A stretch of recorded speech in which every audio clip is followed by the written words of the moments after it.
Hi everyone, welcome back to another session of 8x Pixel 360 Virtual Expo with the February series, happening every month as we convene over a united cause, that is our love for diving and the ocean. I'm extremely excited for today's session. We're joined by the charismatic David Strike, together with the guests Jill Heinerth and Steve Lewis. So before we begin, let me just quickly introduce them. So our first guest is one of the world's most accomplished and celebrated cave divers and underwater explorers. Jill Heinerth is a pioneering technical diver and award-winning filmmaker whose many accolades and awards include induction into the Explorers Club of New York, the inaugural class of the Women's Divers Hall of Fame, and being made the first explorer in residence by the Royal Canadian Geographical Society.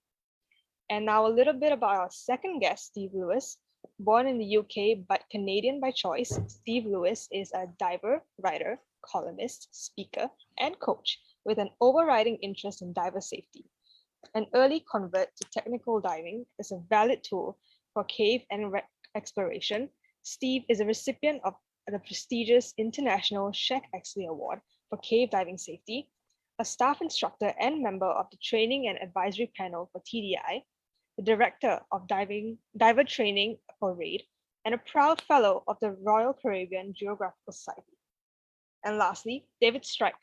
David Strike is a former instructor, trainer, and certifier with a background in military, commercial, and recreational, as well as technical diving.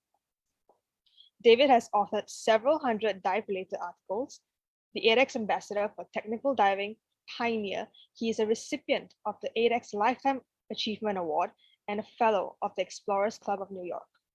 So now we will pass it on to David to begin this fantastic session. David, the floor is yours. Thank you. Cushy, thank you very much indeed.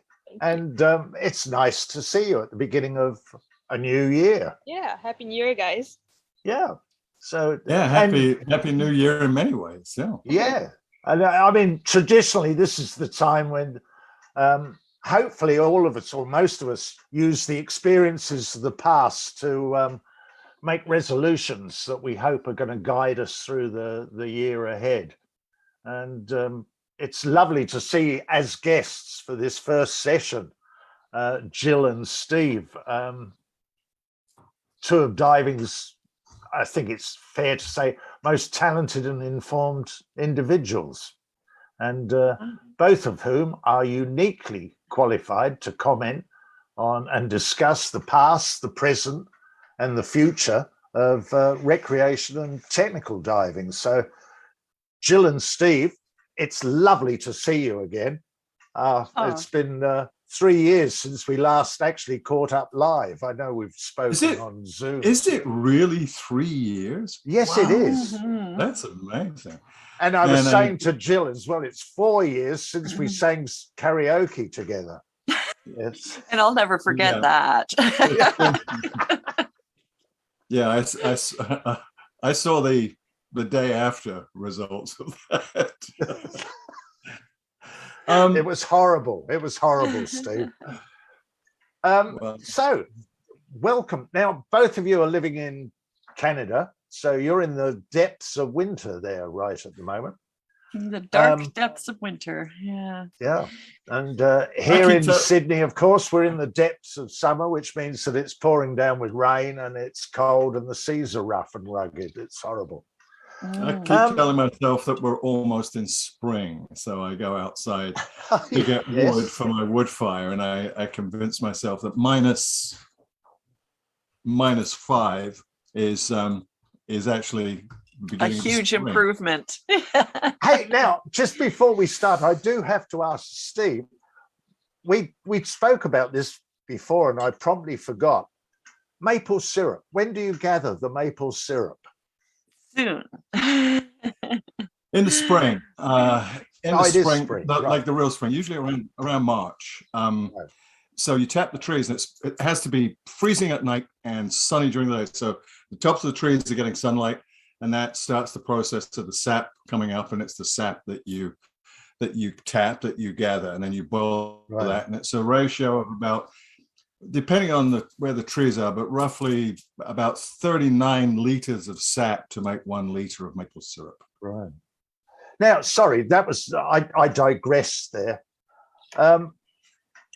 We mentioned it's been three years since we last caught up. So obviously, since then there has been this terrible pandemic. How's it affected diving? Jill, in your case, how's it affected your diving and the diving that you would normally do?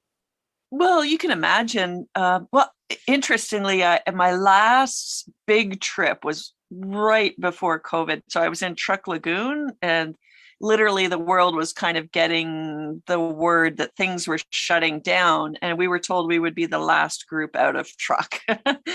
And when we went to leave, it was like, oh, this flight's canceled. That's flight's canceled. We're just trying to make sure you can get a plane to get out of here. Whoa. So yeah, from that point forward, like I came home and all of my work just vaporized. Literally everything I was planning to do for the next 2 years just fell off the books. And so there was the panic that we all had, followed by, I wonder what I can do with my camera in the bathtub while I'm locked up at home. Followed by, well, I guess I better think of a plan B to sustain us. But now in retrospect, it's actually been, like, I hate to say this because there's been just so much tragedy around the world, but it's been a really great time for me to be home with Robert, diving locally, doing a lot of new projects in Canada, both exploration and education wise. So it's been kind of nice to be home for a bit. I've seen actually you've been doing some diving just lately with, you look frozen. You looked as though you were actually, I'm sorry, you looked at like a popsicle. It was. Oh, it was. I mean, well, this time of year, it's not bad today. Like it's only -5 or -6 at the moment. But in the last weeks, it's been -20, -30 frequently. And so, yeah, I was out ice diving with a -35 wind chill. It was about -25 actual temperature. But as soon as you get out of the water, it's like, you just freeze up, and even just sort of walking, you're just kind of like with your suit. And fortunately, we had access to, a little warming room where we could go and kind of like hang out for about 15 minutes before you could even open your zipper. Whoa. Yeah. And Steve, how about you? I know that you've had a few other sort of issues that have probably sidelined you a little bit, but how's the pandemic affected diving from your point of view? Well, as Jill said, I was away when the pandemic hit. I was in Mexico, and I was at a dive show in England. Then I was in Mexico, and I came home from that, and that was essentially it. I haven't been doing, because of some other issues, as you say, sidebars to that. I haven't done much diving lately, but what we did do with a small investment group was buy a dive agency. So I've been I haven't been diving, but I've been involved in diving because I've been trying to get an agency back on track, as it were. And it's been tough. I mean, we're dealing, initially I was getting emails in the very beginning of it. I was getting emails from dive shops and dive, regional offices around the world. And it was dire. I mean, this was, when you are depending on airlines bringing in tourists, and those airlines are shut down, and there's literally no one coming in. So your income has gone from whatever it was to zero. I mean, that's what do you do? And as Jill said, you put your camera in the bathtub. Well, photographs of little rubber duckies are great, but after a while, it doesn't really work. Yeah. And so at the very beginning, the first year was terrible, but the last year has been, and the world it's not uniform. There's no ubiquity. It's everywhere is different. Every country has different rules. So it's been interesting from the point of view of just as an observation or an observer of human nature, and the way that different people deal with a pandemic is kind of quite instructional.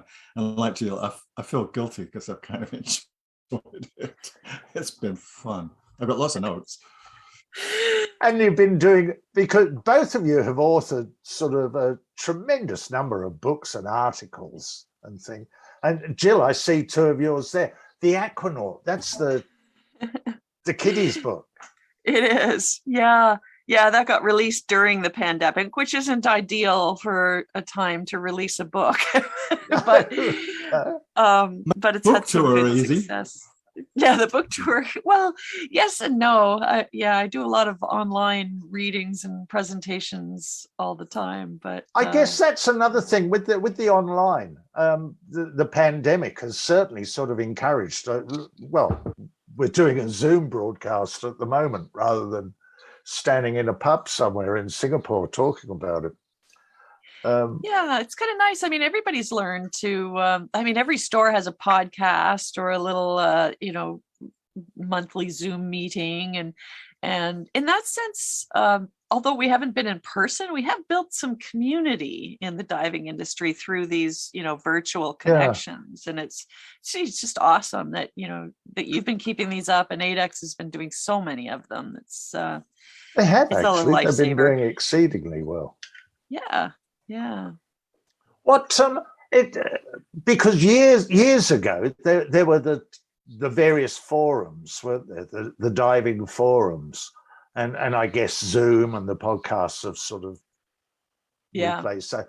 And I was thinking, I never asked Steve this, but I saw Steve, you were involved with the Tech Diver forum, weren't you? Yeah, I actually owned it for a while, and it was quite interesting. At times, it was taking up far too much of my time. But can I just cut across there for the benefit of people that might not be familiar? The Tech Diver forum was what in the 90s. Yep. And it was the place to go for a good to get discussion. Yeah. Ah, yes. And what there were some outstanding personalities that you used to see there. Notably, George Irvine, the bête noire of diving. George was a trip, and I posted something online probably about a year ago, where I said that George, I think, was misunderstood, and his online persona was very abrasive, and he was very, very dogmatic about his views, and he made declarative statements all the time. It was this way or no way at all, and he came across as a very abusive personality, somewhat egotistical,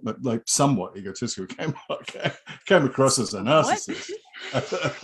but the man wasn't like that. And the thing about it was his heart was in the right place.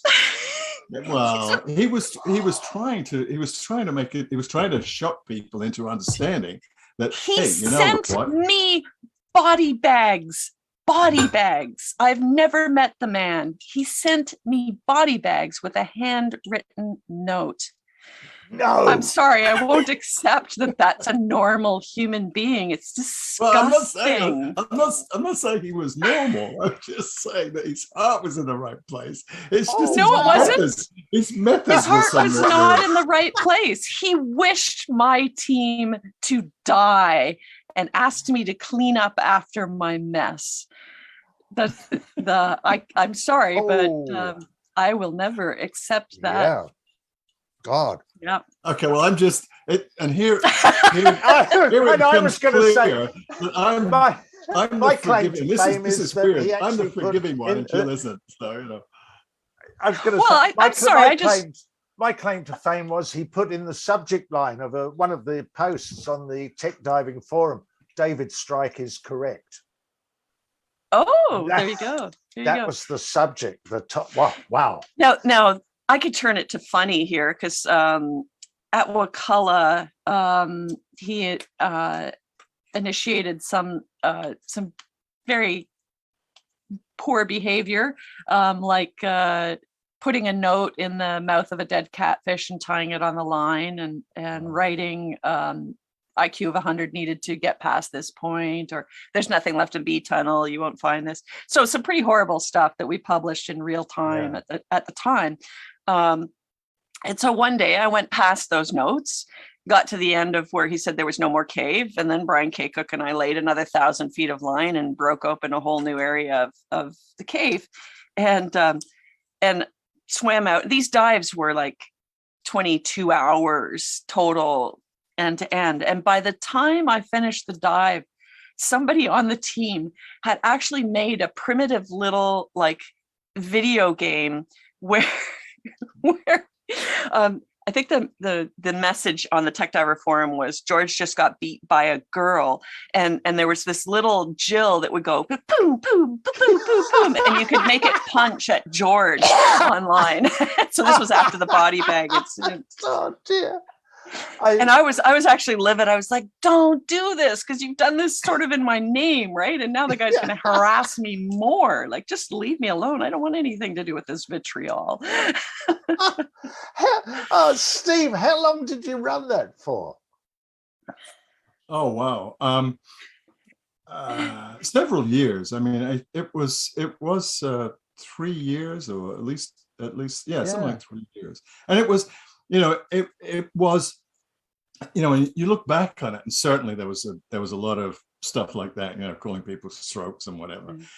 But what came of it really was that I think for a lot of people it was a clearinghouse for information, and people did get some, because there was more contributors than just George and his acolytes. But there was some good information exchange there, and I got some time later. I was actually giving a class, something I used to do when I taught. That's the one thing that's happened because of the pandemic. I don't teach anymore. I'm retired. Yay! And someone walked into the class, and they sat down. My classes were always open. I sat down, and I sort of, when I could, I said, "Oh, hi, how are you?" And they said, "I just wanted to tell you, you saved my life." And I was like, "Oh, okay. How did I do that? Did I stop you crossing the road? Were you dressed in a granny suit and I held on to you?" And it was just something that had a conversation that had gone on, and they picked something up, which they say saved their life, which was wonderful. And it kind of made all of those years of all those months of sort of waking up in the morning and thinking, "Oh shit, what's going on now? This is going to be, has Jill been crucified again?" It made all that kind of worthwhile. But it was really important in the early development of tech diving. I mean, because that was the only way we could share, right? Like back in the day, we had newsletters, right? Like I published Women Underwater magazine that Patty Mortara and I like gathered stories from tech diving women all around the world, and we literally like printed and mailed out the newsletter to people. So all of a sudden being able to communicate in real time was, I think, an important really contribution to the spread of tech diving in those early days. And there was an awful, I can remember, the discussions between George and Richard Pyle, and the deep stops, and there was a lot of good stuff that you'd have to sift through. And a lot of misinformation that we can kind of reflect on now and go all cringy. It's like, oh wow, we were all encouraging each other to do this. It's like, ooh. Yeah. And there is I'm just trying to wrap up a new book now, and in that I'm sort of, it's a question and answer book, and I'm trying to get I'm trying to be diplomatic in some of the advice that's there, and trying to sort of say, because I think whenever you give someone advice, you have to dilute it somewhat or present it somewhat in a palatable way, because I was rereading a first draft, and I went, that sounds like George Irvine. I'm not going to write that. That's terrible. It's just too in your face. However, things change, and it's interesting. It's interesting sometimes to look back on some of that stuff, and as Jill said, to think, oh my God, that was the beginning of misinformation, the beginning of telling people, if you lie to I forget who it was, but some Greek philosopher who said, if you if you tell a lie, tell a big lie, because people are going to believe a big lie. And if you tell a big lie, keep telling the big lie, and it becomes truth. Oh, well, now we're into world politics. Oh, damn, you beat me to it. Yeah. Now, just talking about George back then, what in terms of individuals, who from that sort of period has been one of the most amongst the most influential? Well, I think an interesting one is Bill Main, right?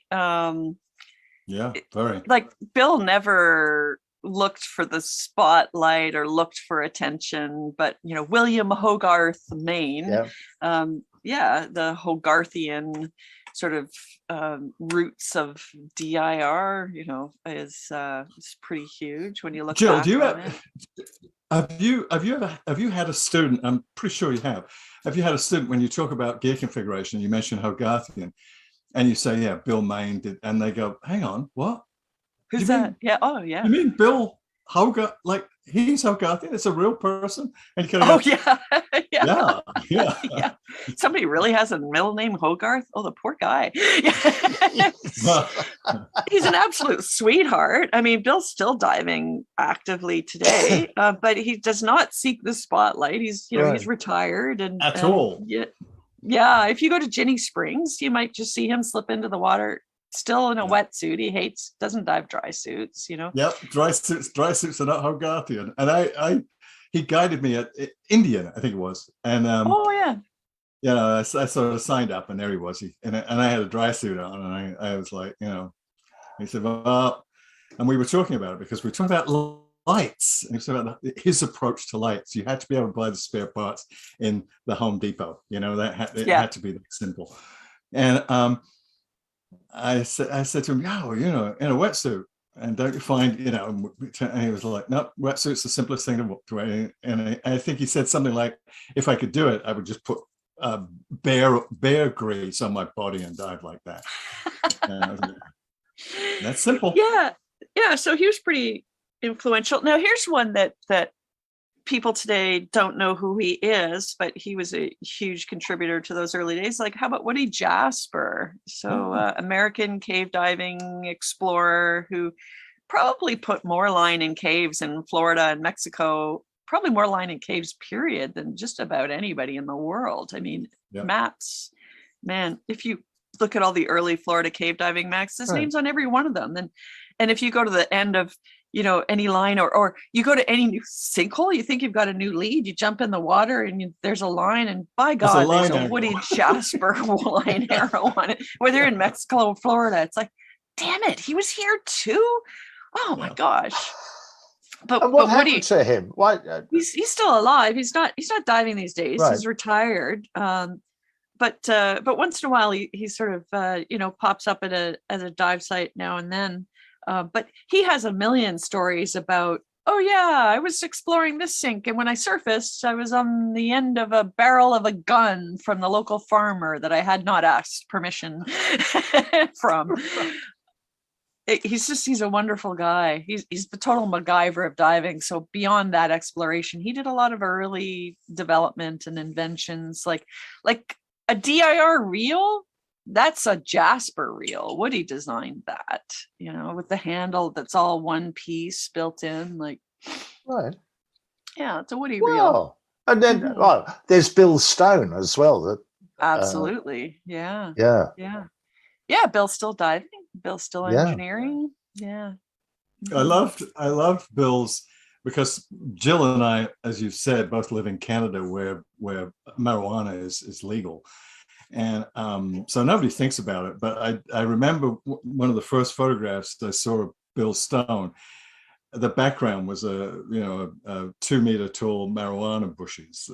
It's like that's interesting. Oh, that's probably from Huautla. Like a lot of the exploration in central Mexico in Huautla. Like I was in Huautla with Bill in '95. So Huautla de Jimenez in the Sierra Mazateca Mountains was a place of psychedelic mushrooms and all that kind of stuff. And people in the 60s, like a lot of, rock bands and musicians went there in the 60s to do their mushrooms or other drugs and, meet the sacred Madonna. So it was probably in that area where that picture's taken. Yeah. Just coming into the present now, Steve, you said you've been doing a lot of work with the training organization. That's RAID, I take it. Yes, it is. Yeah. And you're both involved with RAID. Jill, you do some work as well? Mm-hmm. Yeah, I'll be honest, that like because of the whole COVID thing, I have not been teaching much. None of us have.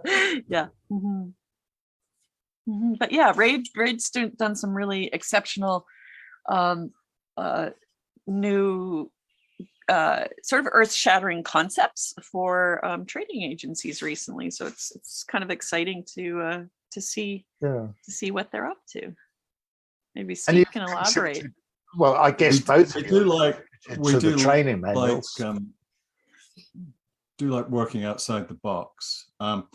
I stopped actually. I cut back on the teaching when I first became a RAID staff member because I was director of diver training, and I felt there was a conflict of interest in actually going out and training like punters, student level, because you're competing directly with people like Jill or store owners, etc. So I kind of dropped out a little bit then, and then as the director of training, I wrote up a memo and circulated it that these are circumstances under which you really do have to think about not training.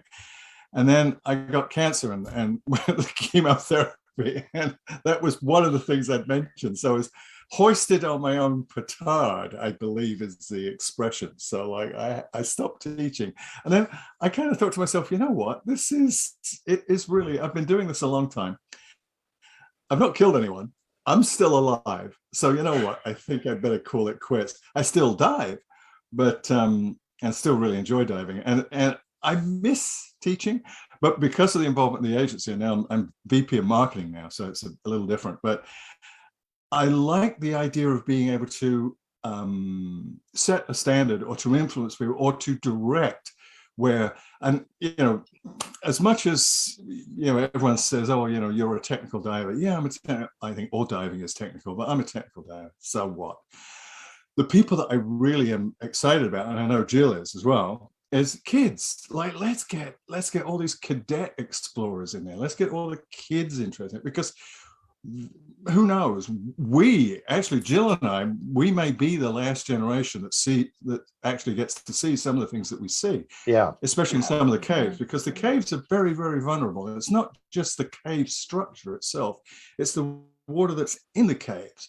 So we have to be aware of that. And I think to get here I am on a soapbox, to get kids involved is really where it's at. And that's one of the things as a principle, is one of the principles in a how would you set about doing that? Because I know some years ago, I think both certainly SSI and Paddy both had these bubble making sort of programs. Yeah, I mean that's one way to do it. How do you do it? Well, how you do it is you make it accessible and you make it attractive. And the thing is, I'm not a kid. So what you do is you ask kids what they want. And that's one of the great things. If you tell me, what have you been doing lately? What I've been doing lately is asking kids that question and then collating the responses into some sort of, here's the strategy where we can get kids interested in it. And it's not a question of which agency it's for. That's all bullshit. I mean, it doesn't really matter.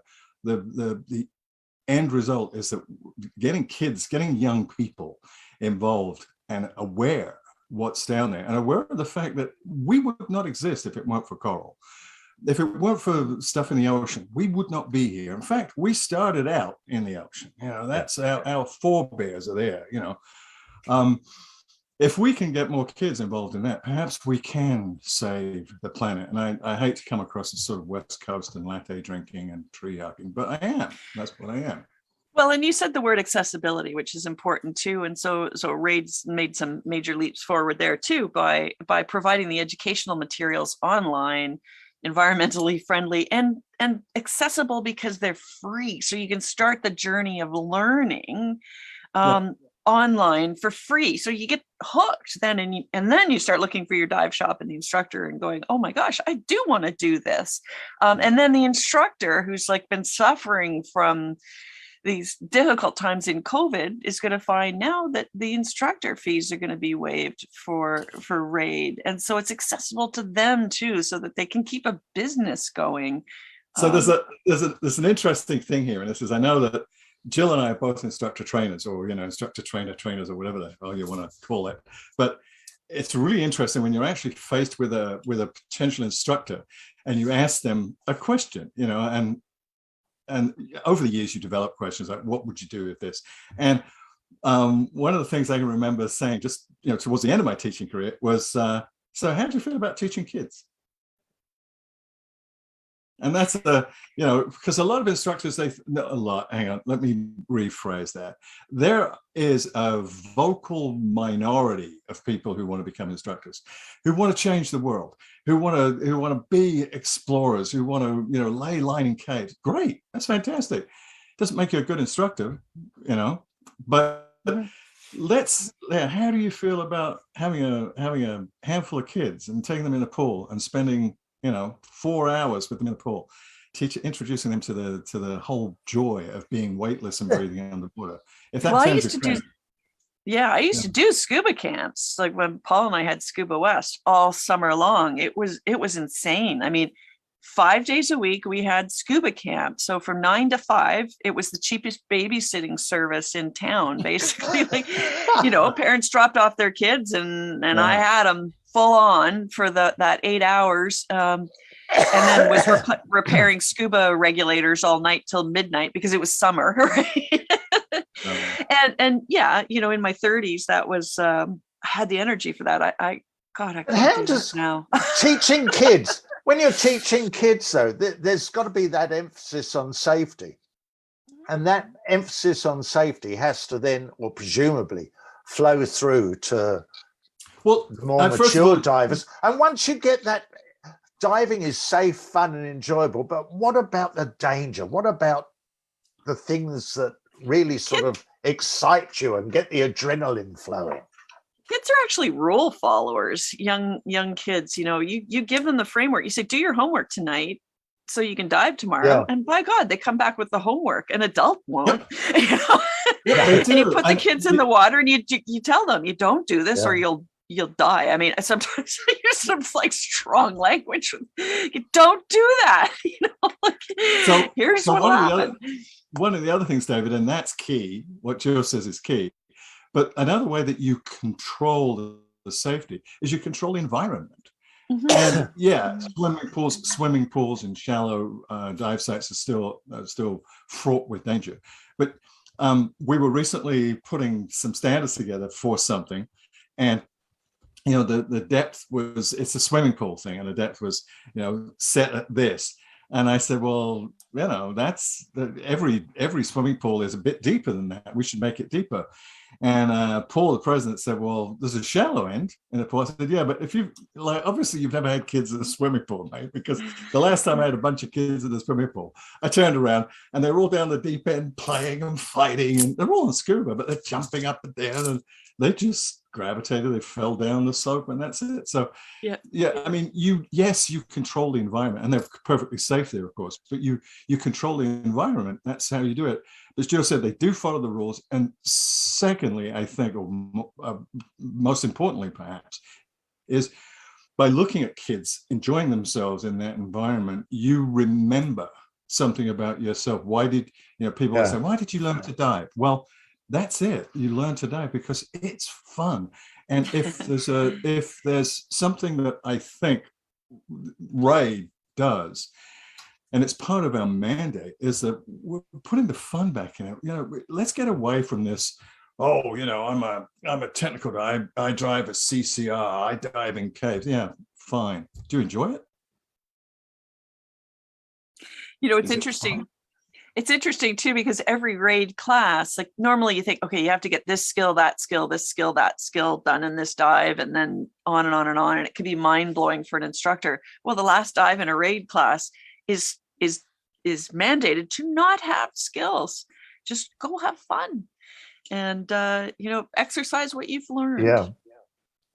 Hey, just moving on and moving aside from raid, we've seen that from recreational, all of a sudden that subset of technical diving has come on, and even now within technical diving, it seems to me there's the CCRs or open circuit technical divers. Scientific diving that's coming more and more to the fore, isn't it? I noticed that there's just been an ISO standard set or discussions for scientific diving. Is that a new subset of diving?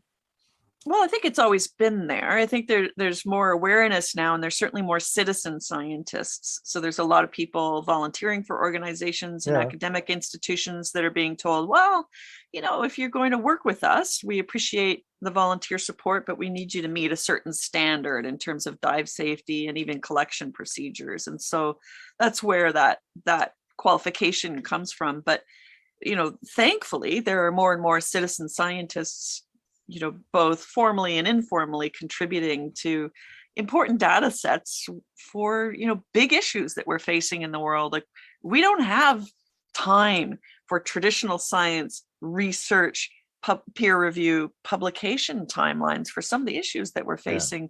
We need that database created by an entire army of citizen scientist divers. And the resources there now for people doing the research to actually ask, because all science is based on data, and the opportunities out there to have, as Jill said, a lot of citizen scientists who are out there helping to gather data. And one of the things that, just to remind you, David, the ISO standard for scientific diving has been around for a while. If you're a nitrox diver, nitrox started with a bunch of scientific divers that were working for a group in the States, and the guys who drew up those standards were drawing them up for scientific divers, and then we all benefited from that. Now, you remember back in the day, I was living in Cayman when the skin diver issue was published. I remember that. Dangerous, the dangers of nitrox. How it was going to get everyone killed. There were all these editorials, and I literally, Jill, was on a dive boat in Tobermory, I think, and I had the course director for a certain agency come up to me and tell me that what I was doing, I was going to kill people, because there were people in twin sets, and there were people with nitrox stickers on their tank. We had exactly the same, and including one doctor that said God intended us to breathe air, to which, of course, you say, but he intended us to breathe it at atmospheric pressure as well. It was. Now, do you want to know the backstory behind that issue? Because I have some insight on that. I was on the Cayman Island Water Sports Operators Association, which was the conglomeration of all the resort and sport diving facilities all around the island. And it was like, it peaked back in those days. And in Cayman, originally, all the dive shops used to fight with each other, and then they all got together with the Operators Association and said, if we band together, it will grow tourism. Tourism got so big in Cayman in those days that Cayman Islands literally owned Skin Diver, in the respect that we paid for most of the advertising for the magazine. And we pooled our money cooperatively and did these giant, 28-page sections on the island and everything else. So Cayman Islands had this huge influence on the magazine in those days, particularly Bob Soto, who owned the biggest facility on the island. He turned around boats, like 4 boat runnings a day, basically. And that was the key to making a lot of money, cattle boats, as they were called in those days. And he said, nitrox, I don't want anything that's going to extend the length of a dive, because if people stay in the water another 10 or 15 minutes, I'm not going to turn around as many boats, and it's going to tank my bottom line. And he literally started some of that effort of reaching out to people in the community and saying, hey, will you write a damning editorial as to why nitrox is going to get everybody killed? Like let's band together. We can't do this. We can't make, like less boats, less people in the water. So that's how it all started. Like I was in the room for some of these discussions about this was a bad idea. Ironically, at the time, I was on the other side of the argument saying, no, nitrox is good. Like there are a lot of dive masters getting bent because they're diving 4 times a day on the island. Nitrox is going to like prevent this. So it was an interesting time. It's also, I find it interesting because it had been used by the military for probably sort of 20 years, 30 years before sort of percolating through. Well, in the end, there were so many dive masters getting bent, and it was putting a lot of pressure on the chamber resources on the island. Finally, the Operators Association said, all right, we'll get real data. We'll put all the divers at Treasure Island diving on nitrox. Everybody else can just keep diving air and doing these like bounce dives to the end of a square profile. Now, where I was, we were doing these long multi-level profiles and people were like, what? Anyway, after a year of diving on nitrox, none of the Treasure Island staff got bent anymore. So it was like, I guess it is safer. Gosh. It's quite remarkable, isn't it? When you think now, it's probably one of the biggest sort of courses going for certainly some agencies, and it's back in the day to get more dive time. We actually had to apply for a waiver to the square profiles that were being mandated at the time, and we had to ask for a waiver in order to do multi-level profiles on the East End. And we were like, well, look, our dives are deeper, like we've got to just bring people up slowly. And they're like, you can't have 45-minute dives. And I'm like, well, you can, and they'll be safer. And so we had the only operation that was doing multi-level dives at the time. God. Now, both of you are members of the Royal Canadian Geographic Society and the Fellows. Explorers Club. Yeah, fellows. Each of you, what exploration activity, which particular exploration activity has given each of you the most pleasure? Oof. Oh, there's so many. I mean, whatever I'm doing today. That's like just asking somebody who's your favorite child. The next dive is the favorite dive. I think just you know what I mean. I think it's a lot, for me at least, it's a lot less grandiose than that. It's and forget the fellow of the Royal Canadian Geographical Society and forget the member of the Explorers Club and all that, because it's it is what it is. It just means you're an old fart in my case. But what's the greatest thrill? And I'll go back to the kids. The greatest thrill is introducing someone to.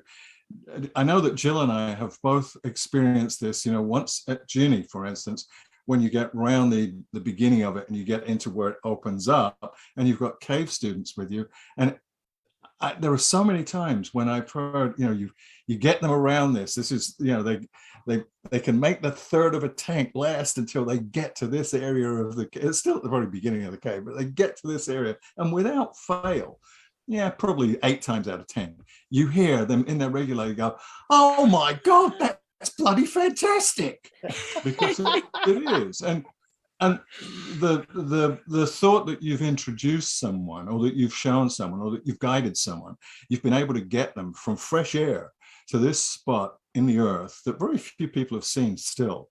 That's the thrill. That's the kick. Absolutely.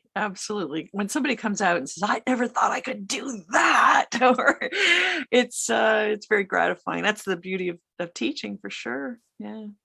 But I know, Jill, you were talking earlier about diving under the ice, as you've been doing sort of lately, and then you had that magnificent experience down in the Antarctic with the iceberg. collapsing. Yeah, it's kind of the expedition that I can't ever get away from. Everybody always wants to hear about cave diving and Yeah. icebergs. Every time I do a podcast or a presentation, it's like, really, hasn't everybody heard that story by now?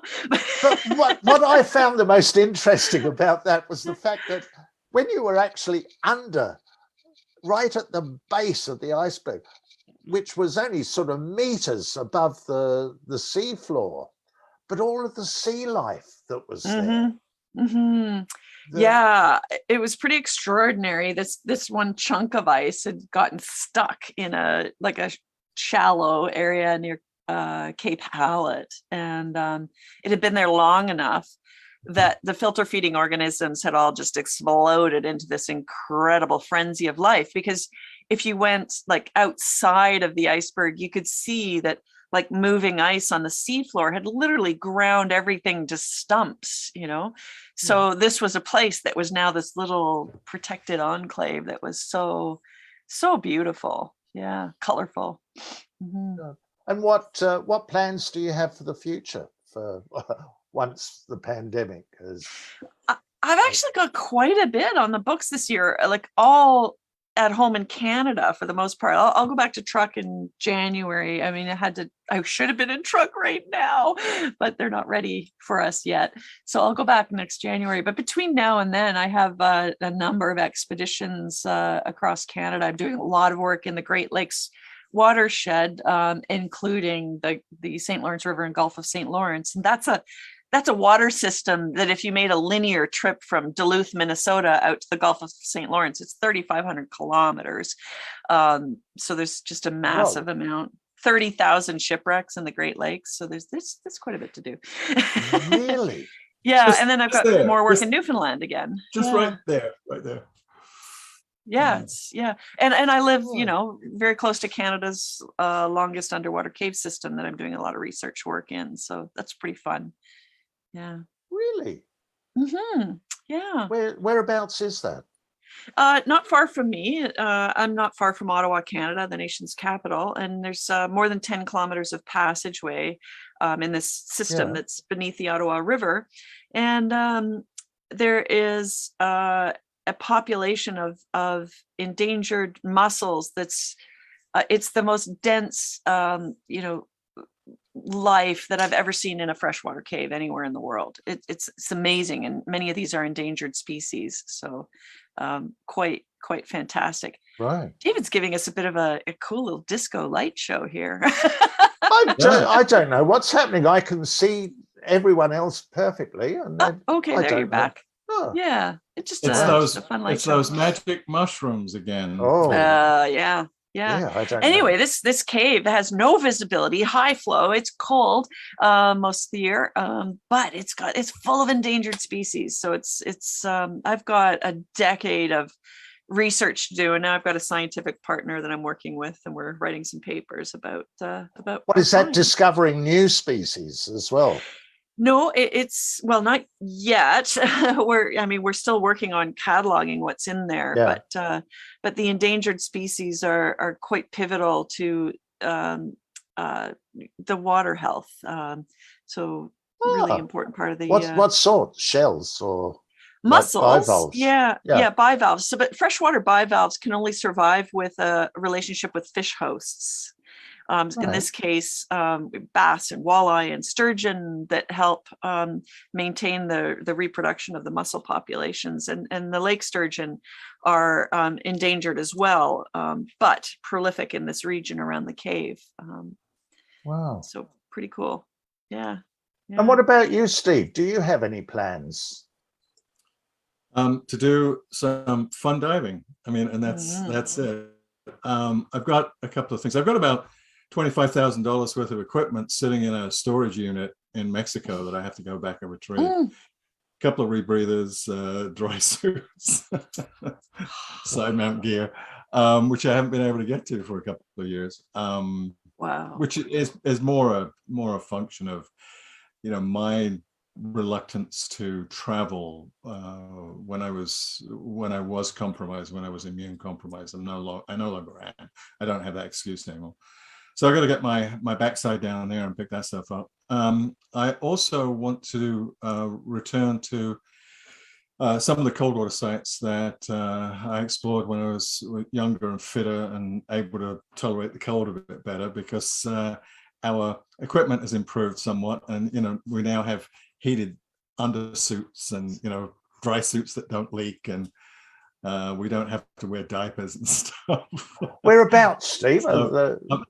Oh, just in the Great Lakes, as Jill said. I mean, we both live on this water system. We are 3.5 hour drive apart, but you could get from just there to sort of near to Jill's on the water. By water. You can go all the way through, So and there's a lot of wrecks there, and I want to go back to some of the wrecks in Canada as opposed to the ones in the US, and revisit some of them. And there's a lot of stuff that is still not really well documented.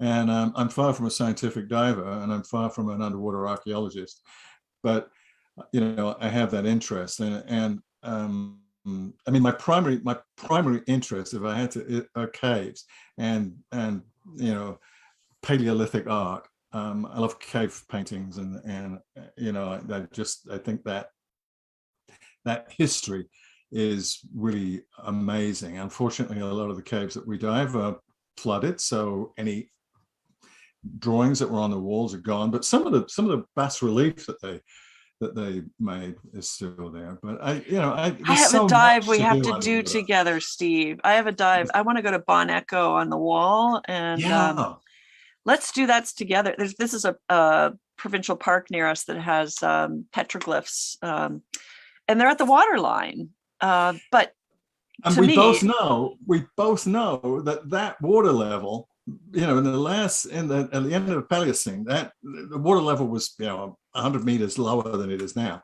So whatever they did there has to be some stuff in the water, and the ochre, with the materials they use are organic, so they'll be dissolved, but there's still that feeling that there's stuff that they may be etched in the wall. Yeah, let's do it.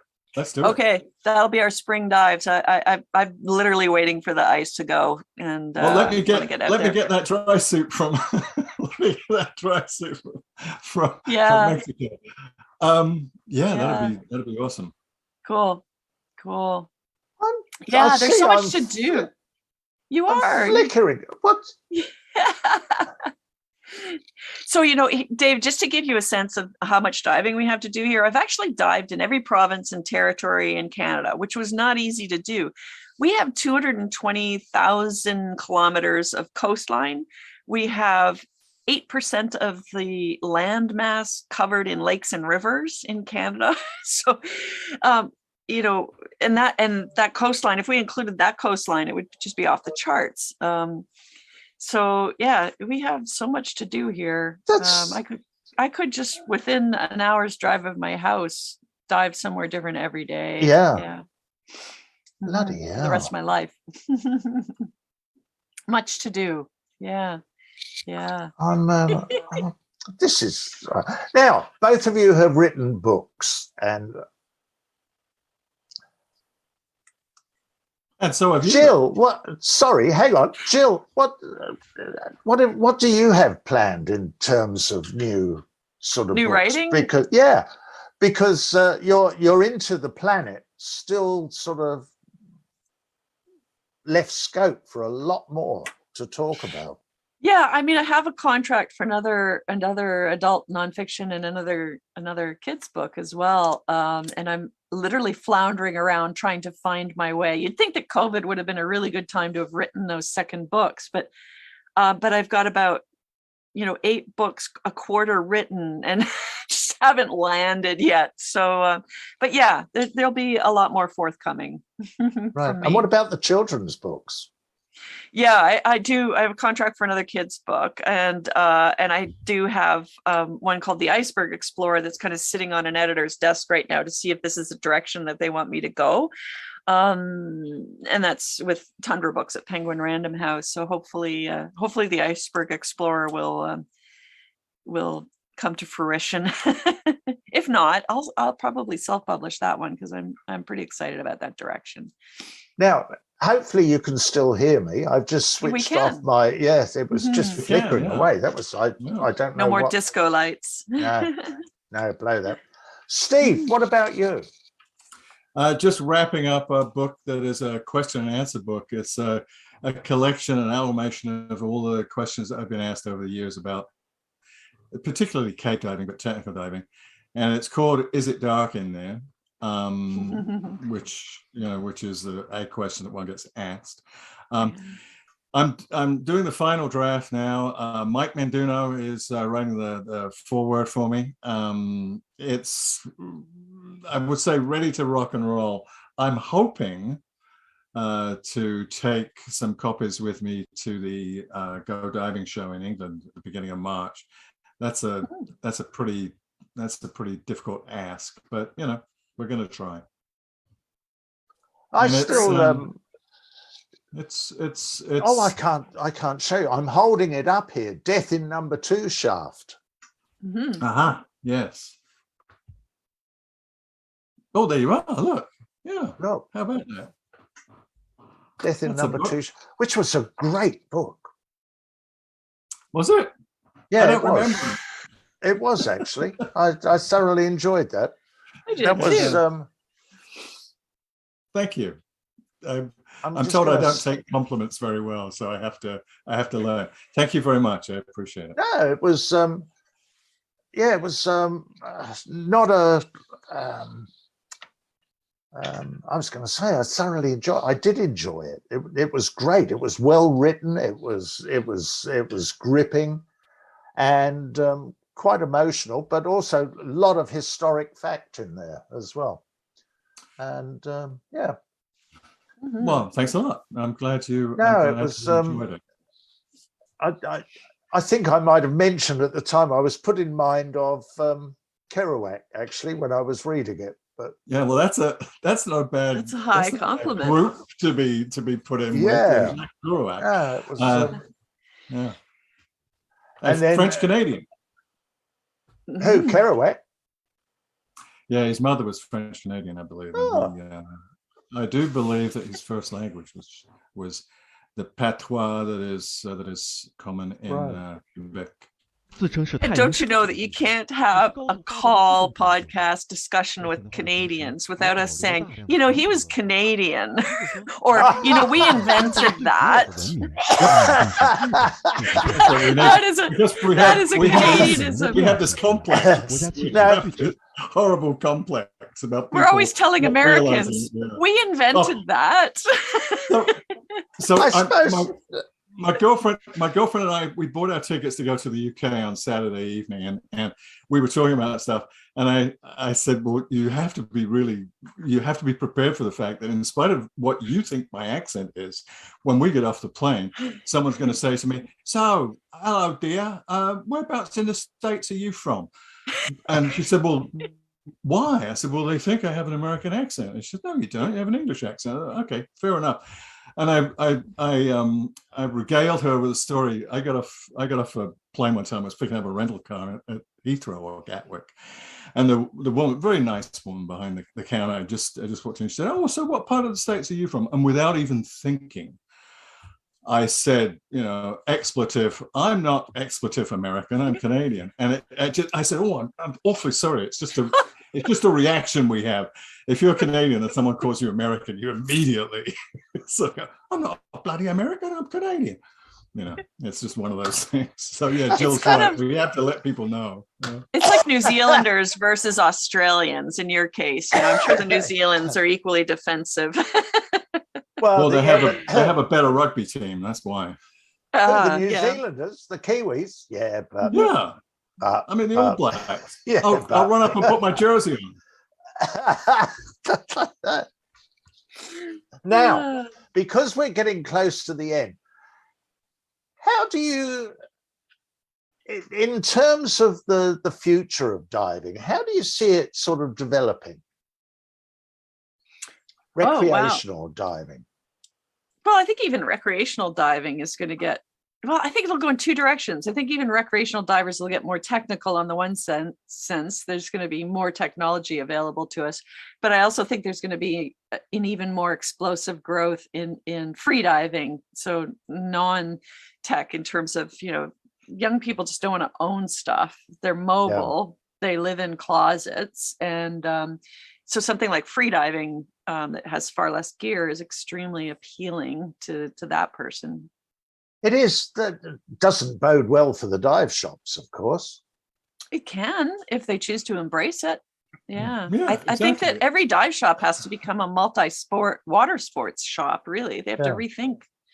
And I mean, I think themselves. one of the things, one of the positives that's come out of the pandemic, and again, speaking from the point of view of someone who's looking at retail focus groups and all that sort of thing around the world, is the business model was broken before the classic dive shop business model was broken before the pandemic hit.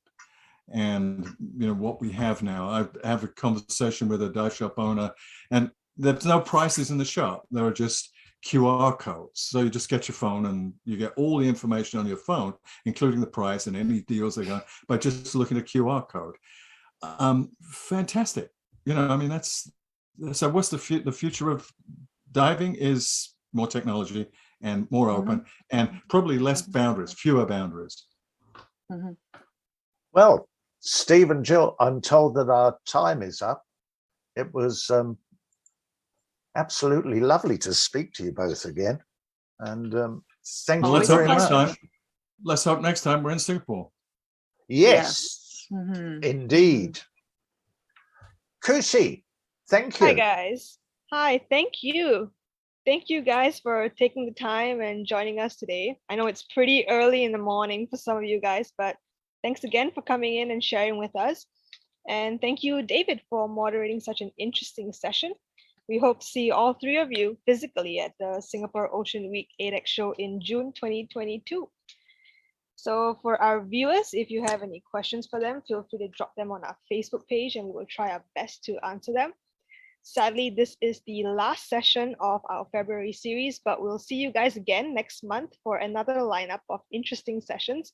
So thank you all once again, and see you soon. Bye-bye. Thanks. Thank you.